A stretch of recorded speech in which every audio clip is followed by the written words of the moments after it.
Европски аларм. Македонија е најзагадената земја.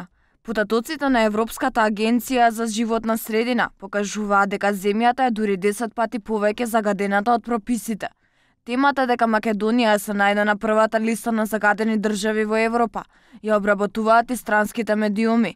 Euronews пишува дека густиот сообраќај и употребата на печките предизвикуваат зголемување на нивото на загаденост во воздухот и дека граѓаните бараат лекарска помош. Дека е зголемена работата на лекарите потврдуваат и од брзата помош. Ние имаме зголемен број на повици, но од типот кои што се поврзани со временските промени. Значи, овој период имаме доста влажно време, каде што имаме зголемен број на повици од хронично болни што имаат проблеми со белодробието. Заменикот министер за животна средина Јани Макрадули за Дојче Вели тврди дека состојбата е подобрена, иако има уште многу работа. Макрадули исто така потсетува дека владата минатата недела донела стратешка програма, план за чист воздух, и дека борбата против загадувањето за прв пат се воведува како стратешки приоритет. Тој за нашата телевизија изјави. Планот за чист воздух се внесува во мерки, превзема во неколку сектори, се справува со загадувачите.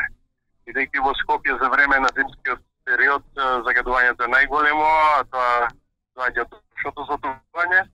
Затоа има мерки за замена за 50 семејства да се приклучат повторно на парно, 20.000 семејства да ги променат своите печки и 10.000 да се промени енергетската ефикасност на објектите во кои што живеат, 3.000 да поврзиме институции во овој годишен план на гасоводниот систем, значи сет на активности во делот на затоплувањето, во делот на зголемувањето на зелените површини, во поголема инспекција и контрола на она што се во индустријата, со новиот закон за индустријски емисии секојдневно и построго ќе се контролираат индустриите во Македонија, во делот на транспортот со налепниците, со новиот зимски режим на сообраќај, така да во неколку области имаме план и мерки и активности. И покрај сите овие предупредувања, и најмладите се вклучија во акција против борбата со загаденоста на воздухот.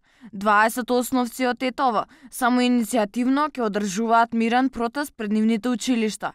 Сепак, населението спасот го најде поради дождот, поради кој последниве 2 дена е намалено нивото на загаденост во Македонија.